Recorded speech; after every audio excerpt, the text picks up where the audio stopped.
Welcome to Emotions and Stories. Not all places should be visited. Not all houses are meant for the living. Our today's story is about one such house, the silent shadow of the mansion. Ramesh insisted on visiting the ancestral home this year. We should go, Ma. It's been sitting empty for years and it's part of our history, he said. His aging mother, Shanti Devi, looked at him with a somber expression. That house is not meant to be lived in, she said cryptically. You won't be able to stay there, Ramesh. But Ramesh brushed it off as superstition. Priya, his wife, was hesitant but agreed to go, thinking it would be good for their teenage son Arav to learn about their roots. And so, on a bright afternoon, the family's car made its way up the winding road to the hilltop where the ancestral home stood. The house loomed against the clear blue sky, its pristine facade belying the years of abandonment. The walls were free of dust, the windows gleamed as though polished, and the garden, though untended, appeared oddly vibrant with wildflowers. Arav leaned out of the window trying to get a better look. It doesn't look abandoned at all, he remarked, puzzled. Priya, equally surprised, nodded in agreement but said nothing. As they stepped inside, an unsettling stillness greeted them. The air was cool, carrying the faint scent of jasmine instead of decay. The wooden floors shone, reflecting the daylight streaming through the spotless windows. The furniture, though covered with white sheets, seemed untouched by time. Even the brass fixtures gleamed as if freshly polished. It feels alive, Arav whispered. Shanti Devi's expression darkened. That's because it is, she said cryptically, lowering herself into an ancient armchair by the cold fireplace. As the afternoon started turning into evening, the family gathered in the living room. Shanti Devi began recounting the house's history. Her stories painted a vivid picture of lively gatherings and joyous celebrations, but her tone turned somber when she mentioned Rajeshwari, a maidservant. She was found dead in that room, Shanti Devi said, pointing to a locked door at the end of the hallway. No one knows what happened to her, but since that night, her presence has never left. A sudden gust of wind rattled the windows and the oil lamp flickered violently. Priya clutched Ramesh's arm, her eyes wide. Arav tried to mask his unease with nervous laugh. A ghost? Seriously, Dad? Ramesh forced a chuckle, but his unease was palpable.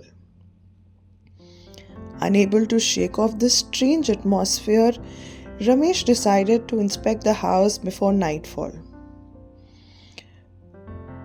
It had become quite dark outside, so he took a flashlight. He wandered into the hallway. The beam of light wavered as the oppressive silence pressed against him.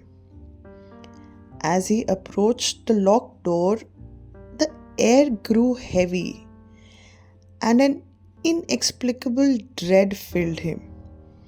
He thought he heard a faint humming, a melancholic tune that seemed to seep through the cracks of the door. Suddenly, a loud bang echoed behind him. Whipping around, he saw nothing but shadows stretching eerily along the walls. His flashlight flickered, and for a brief moment, he saw a silhouette of a woman at the far end of the hallway. Frozen in fear, he stumbled back into the room, his breath coming in ragged gasps. Priya, restless and unnerved, decided to make herself some tea in the ancient kitchen. The room was immaculate, every utensil gleaming as though newly washed. Even the old stove appeared ready for use. As she poured water into a kettle, she heard faint footsteps behind her. "Ramesh," she called out, her voice trembling. There was no reply. The footsteps grew louder, now accompanied by the faint sound of anklets jingling. Priya turned around, but the room was empty. The hair on the back of her neck stood up as the shadow of a woman in a flowing sari passed the doorway. The smell of jasmine intensified. Priya's scream echoed through the house and Ramesh rushed to her side. I saw her," she stammered, clutching his arm. Shanti Devi, now standing in the doorway, looked at them with a grim expression. "I told you she never left." Arav, ever the skeptic, decided to explore the upper floor with his phone flashlight. The staircase creaked ominously under his weight, and the air grew colder as he ascended. The hallway was lined with portraits of stern-faced ancestors, their eyes seeming to follow him. At the end of the hallway, he noticed a rocking chair moving gently on its own near the window. Okay, that's creepy," he muttered, approaching cautiously. The moment he reached out to stop the chair, an icy hand stopped him. Arav yelped and stumbled back, his phone slipping from his grasp. As he scrambled to pick it up, he heard a faint, sorrowful whisper, "Leave me be." Terrified, Arav bolted down the stairs, his heart pounding. There's something up there," he gasped. Shanti Devi's face was ashen. "I warned you all," she said. The family now gathered in the living room, their faces pale and drawn. Shanti Devi sat silently staring at the flickering lamp. Finally she spoke. "Rajeshwari's spirit cannot rest. She's tied to this house and she won't leave until..." She trailed off, leaving the sentence unfinished. Ramesh nodded grimly. We're leaving right now." As they packed their belongings, strange whispers filled the air, and the sound of anklets echoed faintly. The house seemed to watch them, its shadows dancing as if alive. The sun had long set and the mist rolled in as they drove away. Arav glanced back at the mansion, now shrouded in darkness.